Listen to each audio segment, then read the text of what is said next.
Moçada, vamos então? Sabão. Vitor aqui. Talvez seja da funcionária dele lá. Não, eu tinha pedido.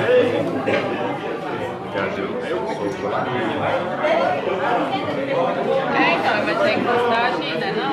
Acho que não é não. Porque parece. Mas Pode ser. Ué, por que vocês foram pra longe de mim? Não, que isso aí? Eu estava me sentindo tão bem protegido. Agora eu tô solitário.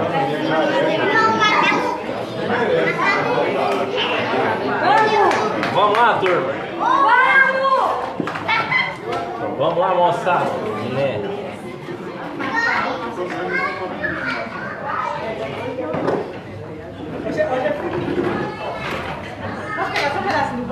As criancinhas podem acompanhar a tia Paloma. Depois que a tia terminar de jantar, depois que a tia terminar a sobremesa, começa a aula. Hoje é filme? Filme que eu deixo eles mais calmos. Nelson, pode sentar, meu querido. Você não vai crescer mais, não.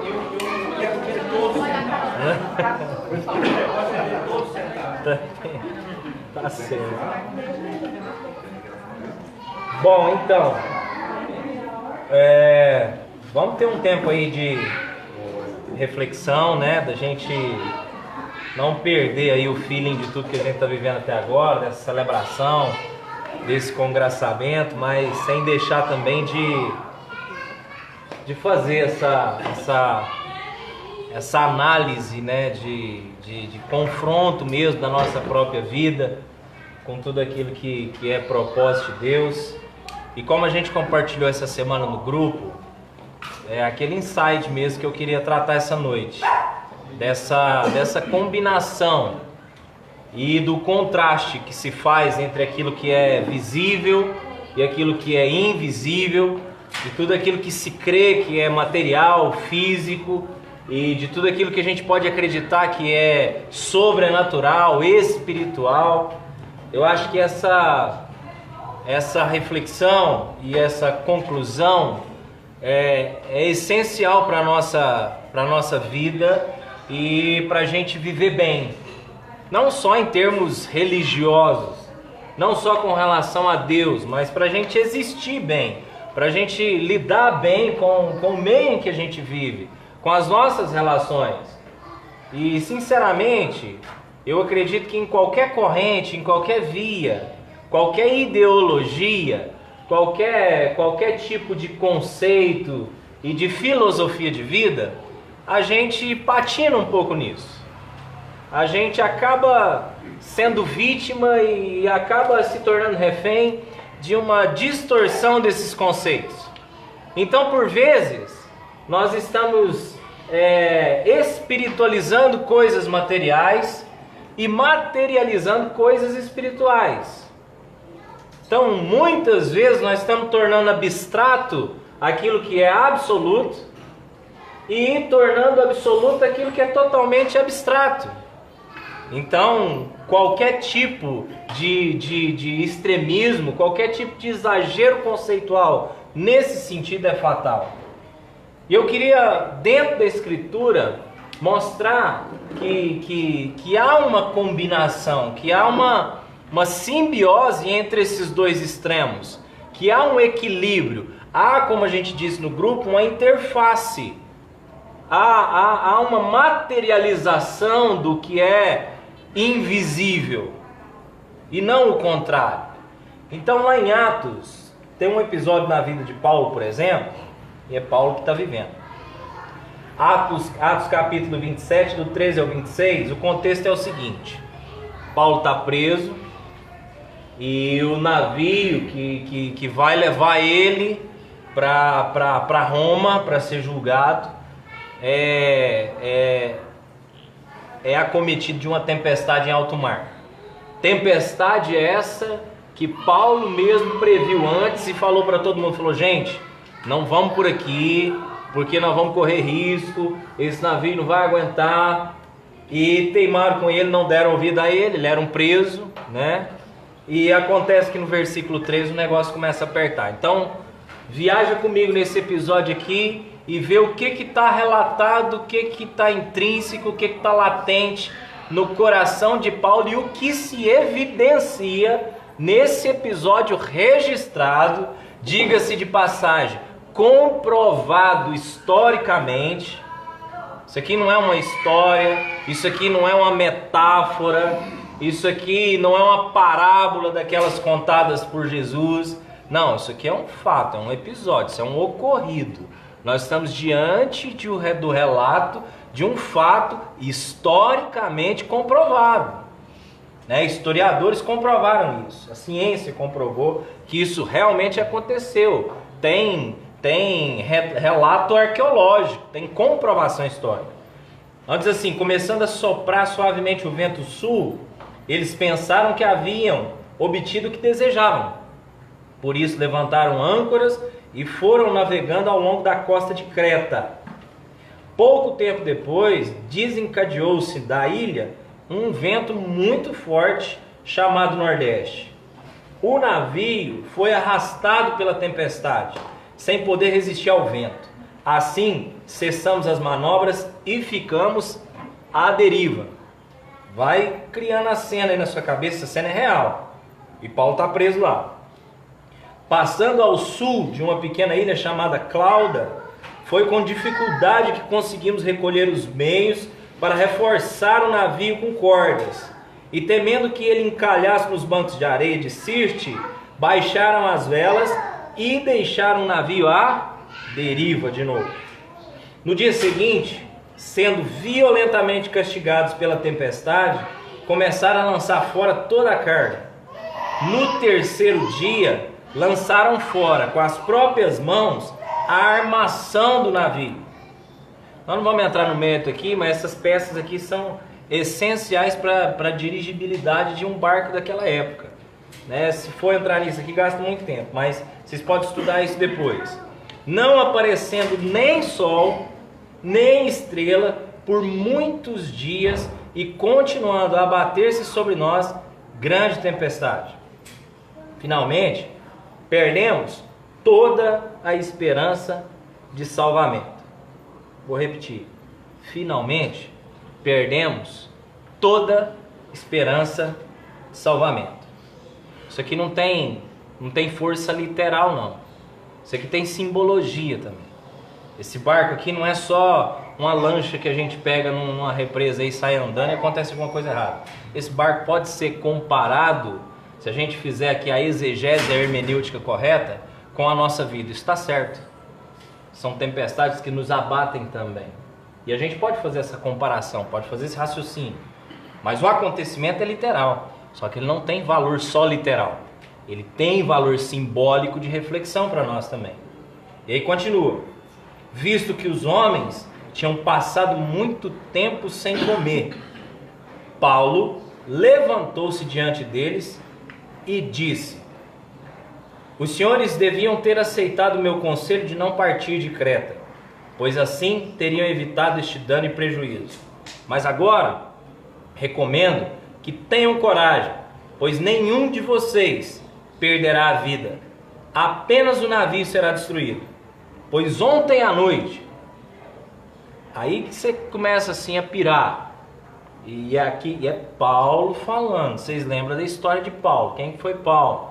Judeu, formado, doutor na lei, cara acadêmico, racional, que perseguia cristãos exatamente por achar que aquela história de Jesus era uma viagem. Agora ele está vivendo essa experiência aqui. Pois ontem à noite apareceu-me um anjo de Deus, a quem pertenço e a quem adoro, dizendo-me: Paulo, não tenha medo. É preciso que você compareça perante César. Deus, por sua graça, deu-lhe a vida de todos os que estão navegando com você. Assim, tenham ânimo, senhores. creio em Deus, que acontecerá conforme me foi dito. Devemos ser arrastados para alguma ilha. Devemos ser arrastados para alguma ilha. E aí, sabe o que aconteceu? Adivinha. Eles à deriva, sem rango, sem nada, o barco foi encalhar à beira da praia e nenhum desses caras morreu.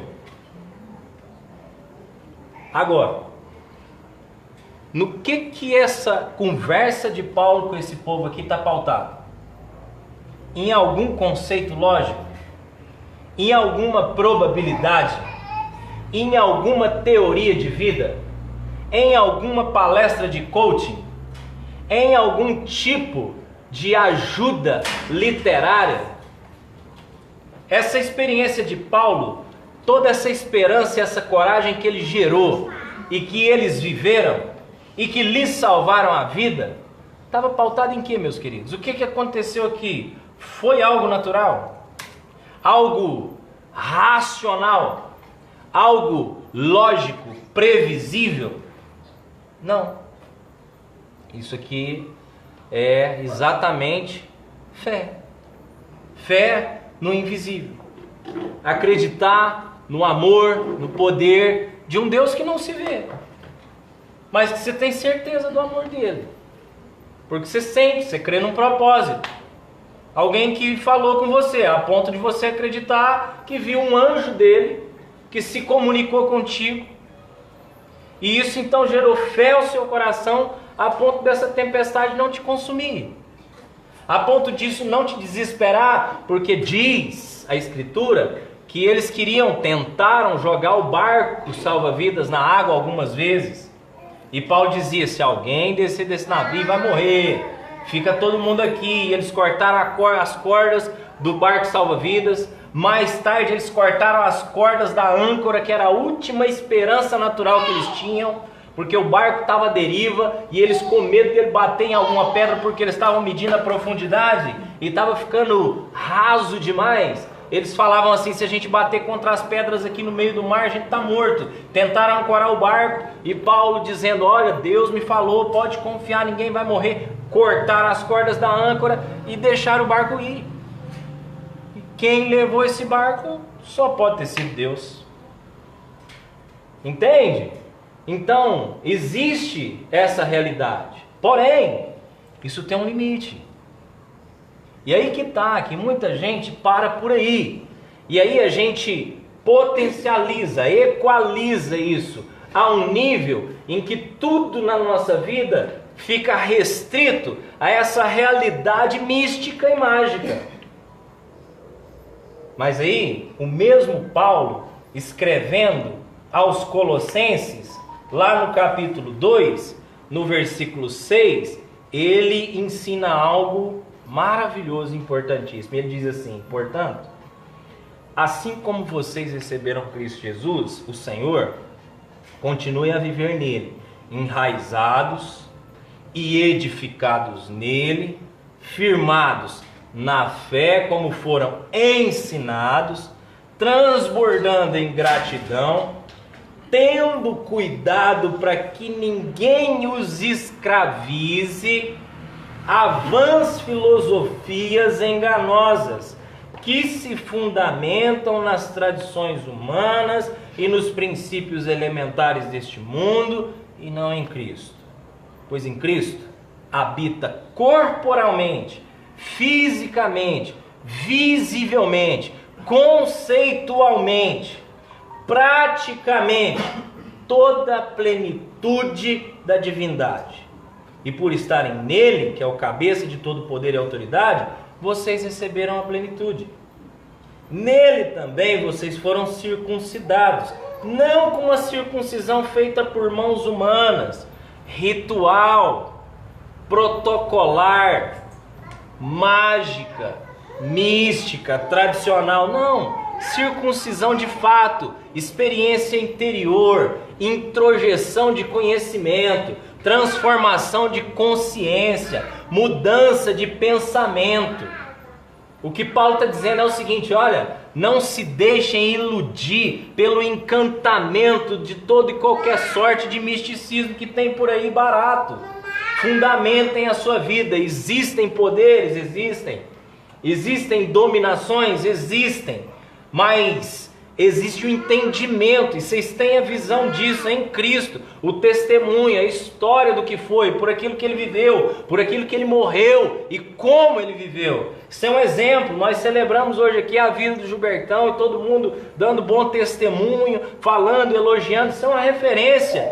E isso é introjetar entendimento, consciência, querer imitar, absorver isso. Isso é a parte material, lógica, física da fé. E se não existe isso, a fé é vazia. Então o cuidado que nós temos que ter é para não nos tornarmos esses seres alienados, que vivem encapsulados, que vivem enclausurados, encerrados em conceitos mágicos, espiritualistas, que desprezam todo e qualquer tipo de teoria, de conceito, de princípio, de valor, que só consegue viver de sensações. Porque o erro, o equívoco dessa gente é que demonizam tudo, espiritualizam tudo e deixam de encarar a realidade. Eu cansei de ver isso. Eu cansei de ver gente traumatizada, cheia de medo, cheia de culpa, cheia de traumas, cheia de marcas profundas, sendo tratada como endemoniada. E aí vem alguém, e aí, coitado dessa pessoa, que se ela acreditar que ela é um endemoniado, eu vou te falar, tem gente que fica endemoniado mesmo. Você acredita ou não?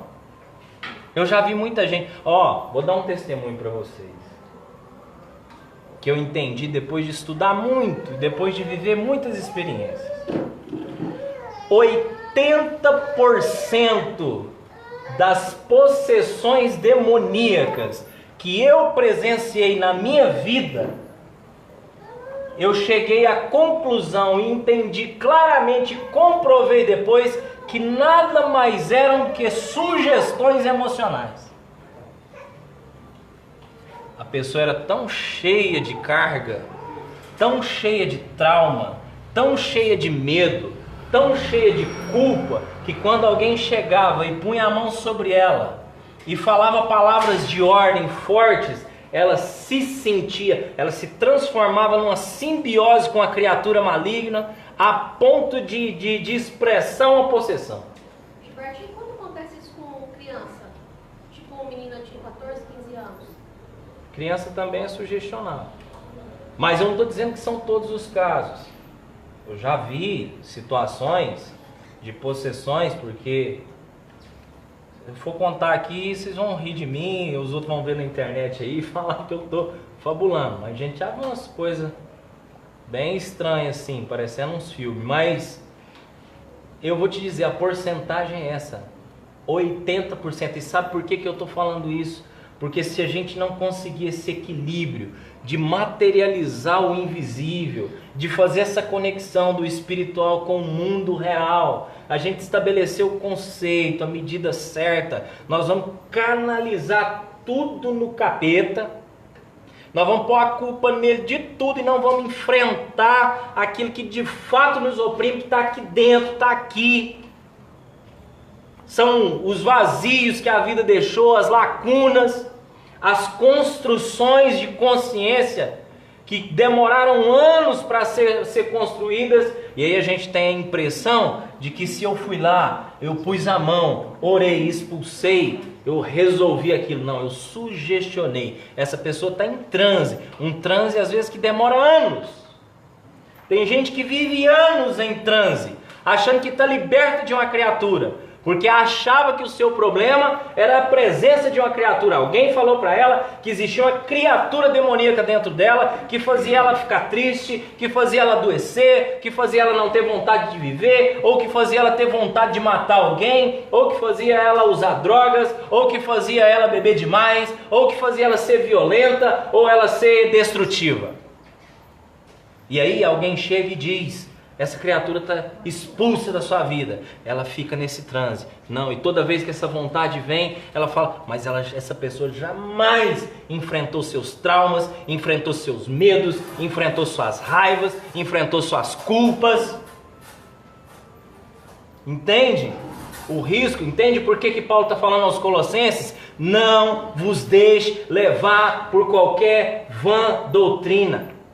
Não sejam alienados, manipulados, manhetados. Mas o próprio Paulo testemunha da experiência com o poder inexplicável de Deus. Então, não sejam racionais demais. Não sejam agnósticos. Não sejam essas pessoas pseudo-intelectuais que para tudo tem uma lógica e precisa de comprovação lógica de tudo, porque vai chegar um momento na vida da gente que a lógica não serve. Não serve, o barco está à deriva. Todas as suas seguranças se esvaíram. Tudo aquilo que era confiança natural, física que você tinha, sumiu da sua mão. Era essa a realidade que ele estava vivendo. E o que aconteceu? O que foi latente? O que está em pauta nesse texto aqui de Atos? Só o poder de Deus. Sem barganha, sem troca, sem autoafirmação, sem desejo de se mostrar e se revelar para ninguém. Paulo não falou com esses caras porque ele tinha que ser visto por eles como o apóstolo Paulo. Não! Sabe por que Paulo tomou essa atitude ousada de autoridade, fé e força e que o poder de Deus foi patente? É porque ele sabia que ele tinha que ser levado diante de César para ser julgado e dar testemunho de Cristo lá. Tinha nada a ver com vaidade, tinha nada a ver com orgulho, tinha nada a ver com autoafirmação, não tinha nada a ver com crise de vaidade de Paulo, como muitas vezes a gente vê por aí. Gente cheia de carência, dando um jeito de se revelar pai apóstolo, para atrair uma plateia que o ouça, para ele encher o seu ego e dizer, eu sou o servo de Deus, eu sou boca de Deus na terra, eu sou profeta. Não tinha nada disso com Paulo. Então isso tem a ver com a nossa realidade existencial. É lá em casa, é eu sozinho lá, quando se esvai tudo, eu não tenho onde pegar mais. Eu tenho que lembrar que eu tenho um pai que fala comigo, tem um propósito na minha vida. E quando tudo falhar, teoria nenhuma mais se aplicar e eu não tiver mais onde me apegar, eu posso confiar no poder dele, sim. Mas a minha fé e a minha vida com Deus não pode se restringir a um misticismo, à crença numa magia, à crença numa vida protocolar, ritualística, onde se eu fizer o ritual certo e a oferenda certa, Deus vai recompensar, se o trem não está dando certo. E quanta gente crendo assim, quanta gente vivendo de campanha em campanha e achando que o trem não deu certo, foi porque quebrou a campanha, quebrou a corrente, então agora não vai ser só 7 semanas, eu vou ter que fazer 40, porque eu preciso orar mais. Que loucura é essa? Deus não fica bonzinho porque você age certo e não fica malzinho porque você age errado. O amor dele é constante, o negócio é que existe um propósito. Então o poder dele se aperfeiçoa na nossa fraqueza, sim. Mas Deus não é uma vida restrita ao misticismo, à magia. Ele não é só uma energia. Deus não é só um poder. Deus é uma referência. Jesus é valor, é conceito, é padrão de vida, é referência, é aplicado. Não vai dar tempo de ler o resto do capítulo de Colossenses aqui. Ele vai dando conselho prático. É assim que a gente tem que viver. Quantas vezes Paulo gastou tempo para dizer isso com a galera? Fala, gente, vocês ficam aí preocupados com o que tem que comer, com o que não tem que comer. Vocês têm que preocupar com o coração de vocês. O quanto vocês amam, o quanto vocês perdoam, o quanto vocês se compadecem do outro. Isso é que é importante, isso aqui é viver a fé. Enquanto vocês estão aí preocupados no ritual que vocês vão fazer, se canta primeiro, ora depois, se faz louvor, se não faz, se faz jejum, não faz, batiza nas águas, não batiza, porque o povo vivia com essas questões lá. Um povo religioso, tem que circuncidar, não tem? Paulo falou, que circuncisão? Vocês têm que preocupar com a verdadeira circuncisão. Sabe qual que é a verdadeira circuncisão? É você ver o necessitado e se compadecer dele. É você ser um homem de verdade para sua família, uma mulher de verdade dentro da sua casa. Isso é que é ser circuncidado. E vocês ficam aí preocupando se vai cortar o prepúcio ou não. Entende? Então é disso que a gente precisa ser livre. Fé é holística, é integral, é valor, é conceito, é entendimento, é consciência, mas é também vivência do poder, dessa coisa sobrenatural que não se explica, que não tem lógica. É o barco à deriva que vai parar na praia, mas é aquele que mudou o entendimento, é aquele que pensava o mal e agora absorveu o pensamento adequado. É aquele que tinha na vida uma profunda culpa do que viveu e aconteceu contigo e agora é livre disso. É aquele que tinha ódio, que odiava quem lhe fez mal, mas agora entende que ninguém lhe deve nada porque a sua própria conta foi paga. Isso é fé. É aquele que acredita sim, que quando tudo falhar, tudo faltar, Deus vai trazer alguma providência, vai me levar para algum lugar, porque eu não tenho mais leme, eu não tenho mais âncora, eu não tenho mais vela nesse barco. E quantas vezes na vida da gente é assim? Ou alguém aqui nunca viveu uma experiência dessa em algum aspecto da vida? Chega um momento que você não tem o que fazer, o médico chega lá com o diagnóstico fala assim, não tem jeito. Aqui a medicina não dá conta mais. Ou então, quando não é o diagnóstico, não é esse, quando o diagnóstico já é outro, fala assim, infelizmente, óbito. Quando o patrão chega com as contas e fala aqui, dá linha. Quando chega a conta para pagar a duplicata, antigamente falava duplicata, né? Hoje em dia é boleto. Eu sou da época da duplicata. O Vitor não tá aí não, senão ele ia me zoar já. Chega a duplicata, não tem a grana, e aí? Não tem leme, não tem vela, não tem direção, não tem para onde seguir. Não tem da onde tirar. Vou acreditar em quê, parceiro? Vou acreditar no poder de Deus, porque Ele é. Pronto, é isso. Situações que eu não consigo explicar, mas não é só isso. E eu não vou ficar agora vendo demônio em tudo e demonizando tudo, porque senão eu perco de vista. Eu tiro os pés daquilo que é a realidade e eu deixo de transformar minha consciência. Então é muito mais fácil eu transferir um medo meu, é muito mais fácil eu transferir um trauma meu, é muito mais fácil eu transferir uma debilidade, uma mutação interior minha para um ser que eu chamo de demônio e colocar a culpa nele e dizer que isso é ele, do que eu ter que assumir, encarar, mudar, ver quem eu sou, enfrentar a minha identidade no espelho e saber por que eu vivo e por que eu estou vivendo. E se esse motivo está certo ou errado, em vez de encarar isso, é muito mais fácil eu pôr a culpa no capeta e dizer, isso é o demônio me atormentando, rapaz. Está dando errado na minha vida porque o capeta é sujo, fica aí armando armadilha para mim. É muito mais fácil pensar assim, do que ter que encarar a minha essência, do que ter que ir para o espelho e falar assim, o Gilbertinho é isso aqui, você precisa largar de ser isso. É muito mais fácil eu dizer, as coisas não dão certo, culpa do capeta, culpa do demônio. Tem uma maldição na minha vida. Tem uma maldição na minha vida, alguém soltou um frango aí na encruzilhada. Vou falar uma coisa para vocês. Sabe qual que é o poder que o capeta tem na vida da gente? A medida do poder do cão, demônio, chama lá como você quiser, ele tem um monte de nome, cada um mais feio que o outro. Capiroto, coisa ruim, Beuzebu, vai pôr o nome aí. De qualquer casta, de qualquer escala, porque eles têm várias escalas. Se vocês quiserem aula de demonologia, eu mando Ricardo dar uma aqui para você. Mas já estudou estranho. Mas hoje nós não é mais neuro que isso não. O poder dele é exatamente o nível do poder que eu dou para ele. Ele faz exatamente a medida daquilo que eu acredito que ele pode fazer. É assim que funciona. Sabe por quê?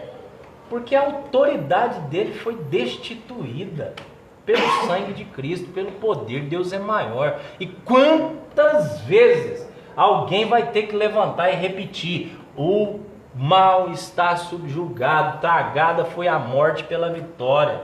maior é o que está em nós do que aquele que está no mundo. Em meu nome pisarás serpentes e escorpiões. Quantas vezes alguém vai ter que levantar, escrever, falar isso na nossa cara para a gente parar de ficar dando moral pro capeta? E aí a gente chega lá numa pessoa, tadinha, humilde, traumatizada, perturbada, cheia de paranoia. Em vez de nós chegar lá e falar assim, rapaz, Deus, nós fala assim, ih, meu irmão, vamos orar, porque isso aqui, vou te falar, é maldição sobre a sua vida. Quanta gente não faz isso? Pega lá uma família já perturbada, tudo atrapalhado, tudo desgraçado, enrolado. Ao invés de achar alguém que chega lá e falar assim, não, gente, é o seguinte, Deus ama vocês, vocês estão livres de tudo, vamos consertar essas relações, sabe? Vamos perdoar, vamos amar um ao outro, vocês não são amaldiçoados, nada não tem poder nenhum sobre essa casa. Não, chega lá a gente para falar o contrário. Ó, em nome de Jesus, Deus me deu a visão. Tô sentindo, ó. Rapaz, cheguei a arrepiar, nossa. E o povo acredita mesmo. Nó, que é isso, que é, ó. Vamos orar. E pararaias e lá não sei o que. E fizeram um trabalho aqui. E é o mal. E aí a gente começa a definir espírito bom, espírito mal. E definir mal e rotular. E a gente sabe disso, rapaz. A gente lá conhece isso. Nem quem estuda isso a fundo conhece direito. Acha que conhece. E a gente precisa respeitar. Mas numa boa, nós vamos entrar nessa mesmo. A gente tem que chegar lá e parar com isso. Parar de competir com isso. Sabe? Parar de querer bater. E aí chega alguém falando, ó, tal, e alguém de outra linha de raciocínio, a gente desrespeita. E fala assim, nossa, porque isso é o demônio na vida dessa pessoa. Que demônio nada. Demônio por quê? Ela não acredita que é o demônio. Ela acredita que é um espírito. Ela acredita que são poderes que podem ser usados para o bem. E eu vou desrespeitar isso? Por quê? Porque eu vivo num misticismo paranoico em que Deus está de um lado e o capeta do outro. Não, peraí. Deus é uma referência. É entendimento, é amor, é perdão, é gratidão, é graça. É poder? É poder. Para salvar aqueles que não tinham mais esperança de salvação, como Paulo declarou aqui.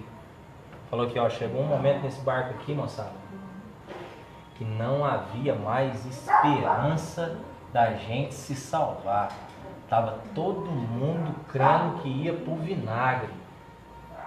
E foi nessa hora que algo sem explicação, sem lógica nenhuma, sem nenhuma prévia conceitual, sem nenhum raciocínio elaborado, aconteceu.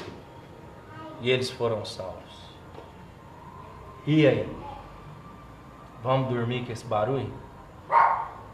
Deus é bom, poderoso, mas Ele não é o gênio da lâmpada. Ele não é uma energia. Ele não é magia.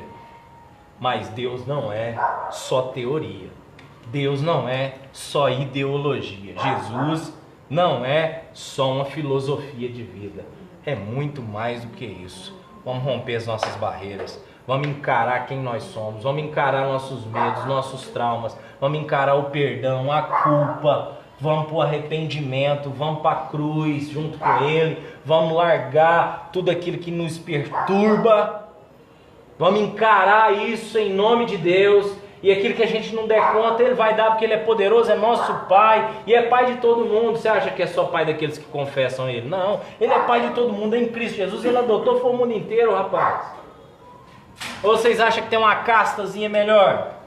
Que nós, porque nós estamos aqui reunidinhos, orando em nome dEle, nós somos melhor do que qualquer um filho de Deus que está aí de fora.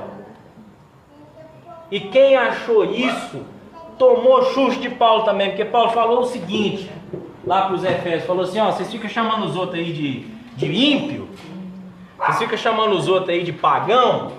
Eu vou falar uma coisa para vocês, ele falou isso para os Efésios, falou, ó, eles são co-herdeiros com a gente. No meio daquele povo lá, tinha gente que cria até em vaca, como Deus. Tinha gente que servia até árvore, deu sol. E que o povo ficava ridicularizando, falando, esse povo aí, esse povo que acredita no sol, na lua, nas estrelas, isso é pagão. Aí Paulo virou para eles e falou assim: pagão, eles são co-herdeiros com a gente na mesma promessa. Eles são filhos do mesmo Deus que o nosso. Eles acordam e vai amar esse povo. Porque se você está precisando de um Deus Sol, é porque eles não viram o amor que o povo de Deus tem por eles. Entende? Então nós precisamos viver a essência do reino de Deus. E a essência do reino de Deus não é só uma ideologia, não é só uma teoria literal, e não é só uma magia, não é só um poder, não é só uma energia. É a combinação disso em equilíbrio. É a mudança da consciência, do entendimento, que arranca de nós todo medo, toda culpa, toda ansiedade, todo rancor, toda mágoa. Porque em vez de ficar nomeando aí as entidades, dizer esse aqui é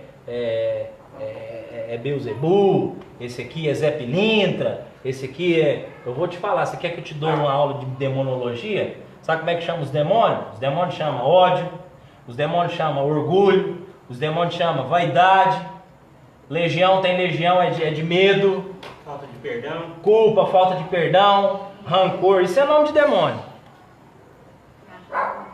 Isso é tudo trem que faz a gente endemoniado. Isso é que endemonia a gente. Rancor, mágoa, culpa, ódio, revanchismo, rivalismo, vaidade, inveja. Isso é demônio. E tem muita gente endemoniada. E às vezes a gente fica endemoniado. Mas não sai com imposição de mão, não. Sai com entendimento. Transformação de consciência. É assim que esses demônios saem. Então, em nome de Jesus, em nome de Jesus, sai todo demônio da nossa vida. Amém? Sai todo tipo de demônio da nossa vida. Vamos expulsar eles. Amém? Aí, tá com vocês aí na roda. Quem quiser completar, questionar, perguntar e testemunhar. O que vocês acham sobre isso? A que isso lhes reflete? Nós ainda temos um tempo. Gilbertinho, eu lembrei de um demônio chamado de cartão de crédito. Nossa! Tem que quebrar. Ele não vem sozinho, não. Esse aí é legião. Os demônios. A irmã falava com o pastor que o demônio estava devorando as finanças dela. Ela não traz lá os cartões. Quebrou todos os demônios. Em nome de Jesus, quebrou as maldições, tudo. A Bíblia fala, né, que o diabo ele anda ao nosso redor procurando algo para tragar. Se você não dá algo para ele tragar, ele não vai tragar, né? Então a gente que tem autoridade sobre ele, não ele sobre nós. Se você, não é que os demônios ficam ali, né, o tempo todo. Mas é a gente que dá liberdade para ele, da maneira que nós vivemos, da maneira que nós tratamos uns aos outros, né? Então, se ele está só ao redor e não tem nada para ele tragar, não tem por que ele ficar ali. E isso é uma coisa que todo dia a gente passa por isso, né? Por essa experiência de tratar um outro, ou falar mal do outro, não somos perfeitos. Mas a gente tentar viver sempre praticando o bem, né? A gente não vai ter esses demônios das nossas vidas. Gilbertinho, o barco lá caiu na praia? Foi. Foi Deus que levou ele lá para a praia. Foi. E quem que fez a tempestade? Foi Deus também, Deus né? também. Não foi o demônio, não é? Então eu entendi.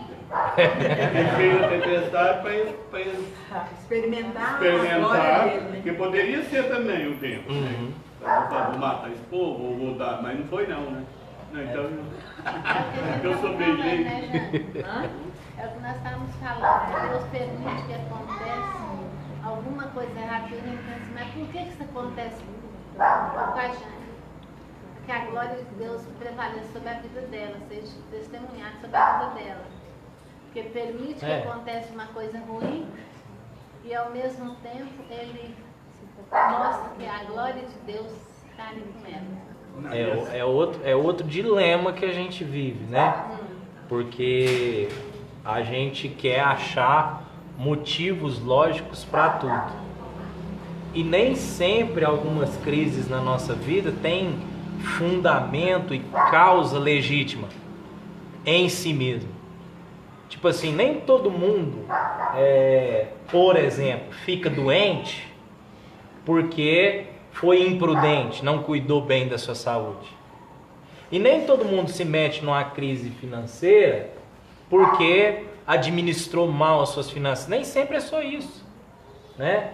É claro que na maioria dos casos a gente consegue detectar. E é um problema porque também tem muito dedo apontado às vezes, né? Muitas vezes muita gente, você vê alguém passando uma dificuldade, é fácil pra mim. Eu tô bem, vejo alguém em dificuldade, vou lá e tá vendo? Você tá quebrado porque você é mau administrador, você gasta mais do que você ganha. Feiticeiro. É fácil falar isso, né? E nem sempre, ainda que exista alguma causa, mas, por exemplo, nesse caso de Paulo, eles não erraram na navegação, eles não erraram na previsão, no planejamento da viagem, não erraram em nada. E a tempestade bateu e quebrou tudo. E aí? E aí? Né? Ah, teve um errinho? Teve, não ouviram Paulo. Não ouviram Paulo. Paulo falou, não vamos, que o pau vai quebrar. Deus me falou, mas que Deus falou? Nós já olhamos aqui, fizemos. Os meteorologistas já, naquela época, todo navio tinha um cara meio bom no tempo, tinha um cara bom de bússola, tinha um cara bom de leme. Uma navegação em alto mar naquela época sempre tinha que ter um especialista para cada. Então eles não erraram não. Mas o trem pegou. E não foi o capeta, foi Deus. Né? Mas nem tudo é Deus ou é o capeta. Não. É estar no mundo, é sujeito a qualquer coisa. Né? Tanto eu, que sou bonzinho, quanto o mais vil Porque dos nasceu homens. no planeta Terra, pode acontecer. Tá aí, tá sujeito, né? Tem altos e baixos. Coisas boas acontecem com gente ruim e coisas ruins acontecem com gente boa. Não. Essa semana aí, já passando tempo, uma pessoa chegou e falou assim, ó, você podia orar para me ajudar aí a passar a prova? Vou lá. Eu falei, mas se eu tiro, eu vou orar para mim passar também. Aí ela falou, mas você estudou? Eu falei, não. Mas você vai te passar, tem que me passar, ele é seu pai, é meu pai. E há esse equívoco, né? Porque na realidade, a pessoa acha que Deus vai te passar, e Ele não vai te passar. Se você não buscar, não vai acontecer. E esse é o frustramento do crente, porque eu sento aqui do lado dela, que ora a Deus e faz uma prova. Eu nunca fui em igreja nenhuma e faço a prova e passo. Olha que porra do caralho, velho. E ela tá aqui de boa, pedindo para orar. Pastor, vem, ora por mim, eu preciso passar, meu Deus. E o cara não passou, não teve ninguém, não acredita em ninguém. E passou. Falta estudar. Tô moderada aí. Pô, velho, é hora de começar a ver que Deus é para todos e do mesmo nível. Não tem um a mais ou um a menos, o amor dele é por todos. Agora, mediante a sua fraqueza, você olhar para ele e falar, pai, me dá forças para que eu possa entender essa prova. Aí sim você fez a oração certa. Agora orar para passar, puta que pariu, velho. Não tem condição. E nós estamos vivendo isso. E hoje, assim, você falando aí nesse negócio pesado, eu vi a Catiça ali e eu fui liberto. Eu fui dentro do carro, eu fui liberto hoje. Graças a Deus. Aqui, eu tô aprendendo com ela. Aqui, aí, a cretinha. Ai, cretinha! A gente tava vindo, e é interessante isso, né? Que é o apontar. Semana passada nós falamos relacionado a isso. É o tipo assim, você vai continuar, apontar o dedo, e o quanto esse tipo de feitiço está acabando com nossas famílias. E eu tive uma situação assim, há uns tempos atrás, pode entrar em detalhe, e essa pessoa falou assim, Não fala nome. não pode falar, dá licença? E aí essa pessoa falou assim, eu vou te esperar. E eu fiquei assim, e isso está gerando peso. Olha o tanto que isso é diabólico. Aí ele fala assim, mas eu preciso ir no centro para fazer o mal. Não tem um mal maior que esse. E aí eu tô vindo com a artista, agora feitista, eu vou te falar, eu vou acabar terminando com essa fé da puta. A artista olhou pra mim e falou, você tá amarrado em nome de Jesus. Se você vê que eu fui liberto naquela hora, olha, mas isso é sério. Tem gente apontando e direcionando a sua vida sem você perceber. Simplesmente porque ela falou assim, há um tempo atrás, falou assim, eu te espero. Olha o tanto que isso é peso na vida do ser, e isso está acontecendo em diversos lugares. E aí eu vim pra Tícia, eu contei, eu falei, você é com meu filho, é com essa danada, né? Porque ela falou assim, tá amarrado. Gente, aquela hora caiu a ficha em realmente direcionar. Tá todo mundo direcionando todo mundo. Isso começa de pai para filho, de filho para pai. O pai tá apontando o filho, o namorado melhor pro filho. Ele não prepara o filho para o mundo, ele quer apontar o que é viável para o filho. E aí, isso vai gerando contenda para os filhos.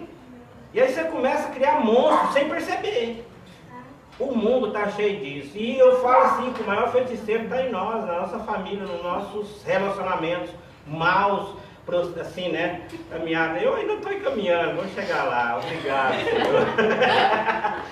Mas é isso, cara. Vou agarrar assim, nesse jejum com você aí. É o sexto Precisa, casamento. amém. É o sexto casamento, tá ótimo. Não, Sexto? Não, senhora. É 6 sim, mas eu preciso ir pro 7. Eu não vou morrer sozinho, não. Você tá doido? Ele quer ter um filho ainda. Não quer Sexto ter com um nota nome. fiscal. Gente, uai, eu tô vivo. Não sei se vocês estão entendendo. Eu tô vivo. Oxê. Mas é isso aí, velho. A gente leva brincadeira, mas o amor de Deus é pleno. Nelson hoje monopoliza 70% das minhas orações. É sério. Cada nome de Jesus que eu falo é Nelson 3 vezes. Não, para. Nelson é de boa. Amém. Mas ela voltou? Outro feiticeiro. Tá acabando de completar. Só que só tá faltando assinar embaixo. Não quero volta. Amém. Eu já pus a Tícia na incumbência de ficar olhando em prol de não volta. O que? Não, você vai botar o dedinho, você tá vendo essa hora que você vê quem é parceiro e quem não é Agora a parceiro. culpa é da Tícia. Rapaz, eu fiquei torcendo a semana que ela volta pro Nelson. Não é pra voltar, né? Não faz isso Faz isso não. Faz isso não. Faz isso não. Eu sou bem, eu sei, faz isso Essa não. situação de fugir do diabo aparecer na casa das pessoas. O que está acontecendo na casa da minha vizinha do lado? São duas crianças, uma de 12 e 13 anos. Eles eram umas crianças perfeitas, irmãos, assim, grudadinhos um no outro. E depois que começou, telefone, cada um se trancou no quarto, nunca mais se falaram, não se fala, só briga. É o que acontece? A menina começou, até é amiga do meu sobrinho, e só passando vídeo de morte, de suicídio, como passa gilete. Quando se pergunta para a criança, ela fala assim, eu não estou bem, ela manda mensagem para mim, eu tenho tudo aqui gravado. Eu não estou bem, eu estou passando mal. Você está passando mal do quê? Minha vida não presta, minha vida é isso, aquilo. Eu tenho bullying na escola e ninguém gosta de mim. Aí. Ninguém gosta de mim na escola. E o que acontece? Isso é com a menina. Essa semana, o menino, eu não vejo o meu vizinho do lado, ele tem 13 anos. Ele fica o dia inteiro trancado no quarto. A partir dessa semana, ele disse que não vai para a escola mais por conta que não está conseguindo fazer as tarefas. Por quê? O dia inteiro no telefone. Sem sair do mundo, tem de free fire, você dá as contas. Minha namorada parece essa merda de Não jogo. consegue tomar o telefone do menino. O que acontece? Essa semana o menino desceu o diabo no menino. Suando, aquele gritaiado, aquele PT. Primeiro foi na menina, depois no menino. E lá vem família, não sei da onde, que é espírita, acode, gente, o negócio não pode ficar dentro dos vizinhos.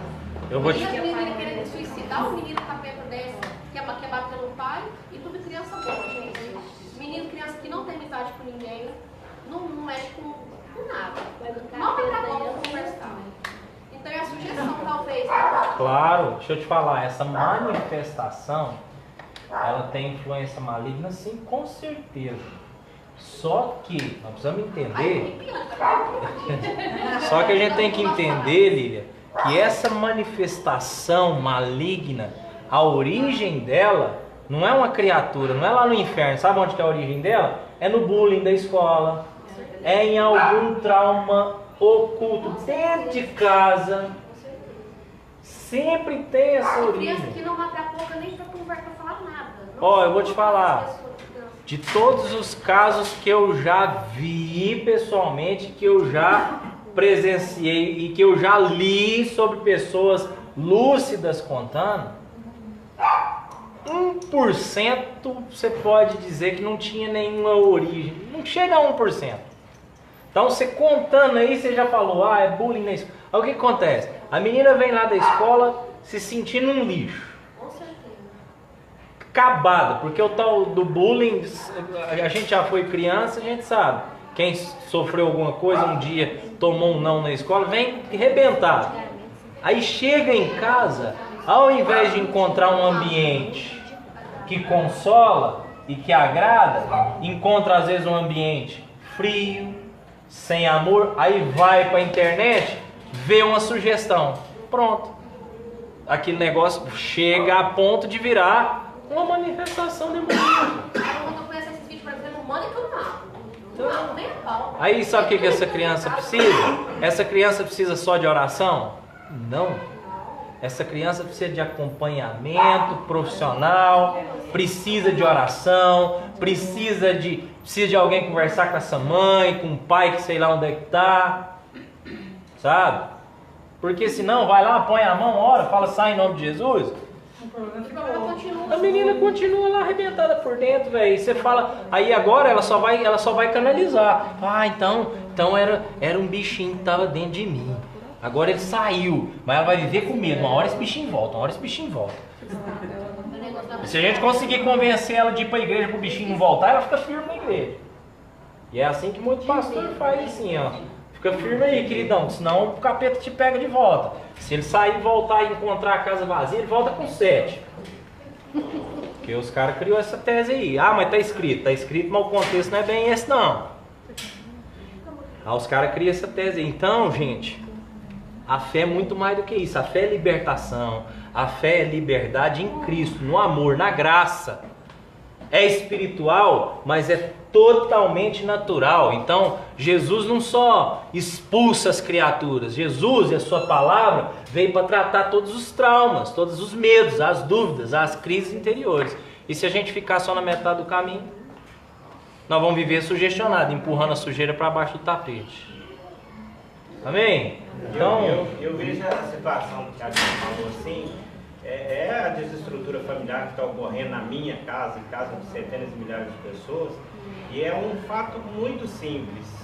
É o pai dar conta de falar eu te amo. E você chega no pai e fala assim, você falou pro teu filho que ama ele? Eu falo, não, sabe. Isso é normal, você pode conversar com qualquer um. Mãe é muito fácil de falar, mas o pai, que é a referência que esse menino necessita, você pergunta, não, ele sabe que eu amo ele, mas sabe como é que ele ama ele? Dando presente para ele, dando roupa para ele, chegando, ele trabalha muito, ele não dá conta de expressar o amor, ele dá as coisas que o menino gosta. Mas isso que acontece. E tudo começou por essa desestrutura familiar. Então todo mundo olha uma família, tá linda, pai, mãe e filhos, e os filhos passam a ser assaltantes. E aí eu falo, nossa, mas assaltante, ninguém entendeu, mas tem um processo atrás daquilo. O cara trabalhou, mas a mulher 24 horas deixou o filho à deriva ao mundo, dando tudo do bom e do melhor, e ele está atrás de adrenalina. Atrás de adrenalina. E era simples, não era dar aquilo, era só olhar no olho e falar, papai te ama. Gente, ninguém entende o valor dessa palavra. Essa palavra é muito forte. E eu desafio, porque são pouquíssimos pais que falam para o filho. Então, eu estou com 53 anos, comecei agora, depois de velho, falar para minhas 6 filhas, eu te amo. Glória a Deus. 6 filhos deles. Você tem mais um meio do caminho? Essa parece a pedir. Eu tô falando, então. Rapaz, quem não faz um servicinho sem nota? Eu falo, então fala, gente, fala. Nós estamos no Brasil, é imposto demais, o cara tem que dar uma sonegada. Fala. Aqui ninguém sobrevive, não. Fala que sem nota. Não dá pra declarar tudo não, né? Eu já tô calculando já o que vai vir. Se declarar tudo, nós... Profecia, obrigado. Se declarar tudo, nós tá pica de ouvido. Agora essa história de bullying mudou muita coisa, de certo tempo pra cá. Na minha época, até já vi alguém dizendo, eu tô plagiando. Mas na minha época, bullying já podia na saída. Não, assim, resolveu assim. Um dia eu cheguei aqui em casa chorando por causa de um bullying desse aí. Eu lembro direitinho, tomei um pau na escola. Eu cheguei e o Bertão falou, ó, se você apanhar dele de novo, chegar aqui você toma outra taca, toma outra peia. Então engole o choro e vai pra aula, porque eu não queria ir na aula no dia, né? Ó, pai, o cara que é um monstro. Falou, não, rasgue outra coisa. Chegar aqui amanhã chorando de novo, é pau de novo aqui. Ah, acabou o bullying. Catei um trem, sentei na cara do cara. Não é conselho não, viu, gente? Não é conselho não. Mas amém. Mas é isso mesmo, né? E não é só de palavras, né? São atos mesmo. E atos falam mais do que palavras. Mas essa palavra falta, eu te entendo quando você fala assim. Só que quando há esse amor evidente, eu vou te falar, não precisa nem falar. Mas o problema é que não há nem fala e nem gesto. Eu não costumo falar isso, né? Nossa, Deus. Mas na verdade, igual eu falou antes, é criar os filhos, não se próprio.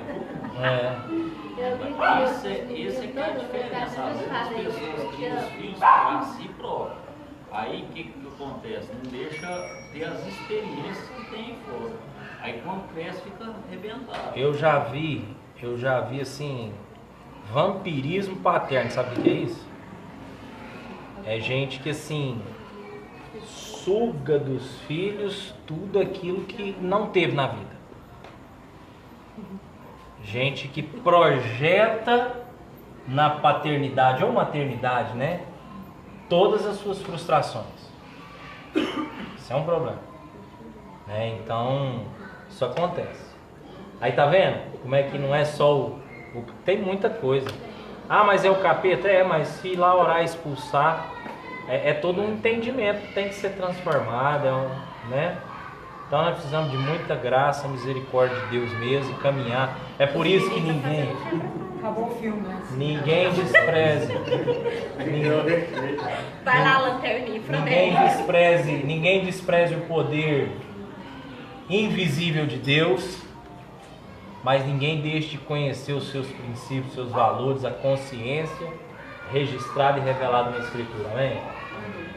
E mediante isso aí eu queria orar então, antes da gente ir embora. E de maneira especial essa noite eu queria que a gente, cada um aqui, orasse mesmo, que a gente orasse juntos, em nome de Jesus, por nós, pelas nossas casas, nossas vidas, colocasse no nosso coração, mais uma vez agradecer a Deus pela vida do Gilbertão, por tudo que ele tem sido para nós, e que continue por muito tempo sendo assim.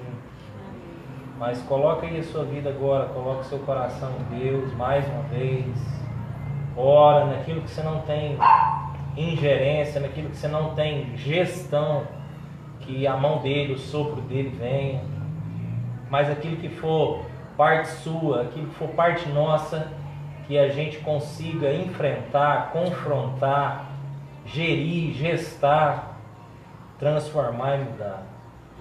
Pai, nós estamos vivendo esse tempo, esse momento, no tempo e espaço onde o Senhor colocou a nossa vida, cada um no seu contexto, cada um na sua realidade, cada um com o seu desafio, cada um com o seu enfrentamento, cada um com o seu obstáculo, mas cada um com o seu dom, cada um com a sua força, cada um com aquilo que é a sua característica, com a sua identidade que o Senhor mesmo deu, e o Senhor deu para nós dons, capacidades que às vezes nós desconhecemos e às vezes nos diminuímos justamente por desconhecer a nossa identidade no Senhor.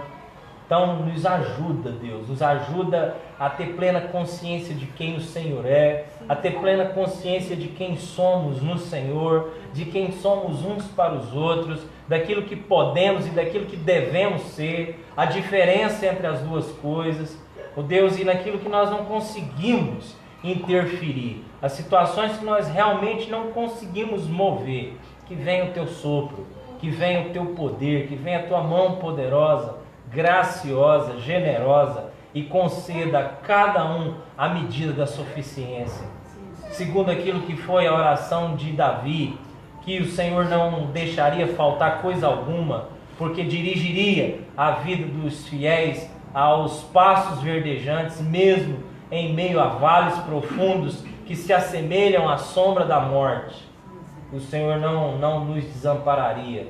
Então, Deus, não deixa essa consciência sumir da nossa vida, não deixa inveja, culpa, medo, trauma nenhum tomar conta do nosso coração, e que nenhuma tempestade seja maior do que a coragem e a esperança que temos em Ti. E que a gente chegue ao final dessa vida vendo a praia, vendo a enseada, podendo nadar até lá e descansar e glorificar o Senhor, dizendo: o Senhor conduziu, nos salvou, nos trouxe aqui e nos tirou dessa tempestade. Eu sei que isso vai acontecer. Então, se alguém aqui está vivendo um tempo de tempestade, de sopro contrário, eu, em nome de Jesus, declaro que essa pessoa vai ver a mão do Senhor, vai ver a enseada, vai aportar numa praia, vai ver e glorificar a Deus, dizendo: muito obrigado, Senhor, assim como foi com Paulo, o Senhor foi comigo, porque nós somos filhos do mesmo Deus. Nos despede em paz, em graça. Muito obrigado por tudo aquilo que o Senhor trouxe para essa reunião, por cada um, pelo momento, pelo ambiente, enfim, por tudo. Em nome de Jesus. Amém. Amém, galera. Ainda sobrou bolo, salgado, eu acho que não, né? Torta, eu acho que não.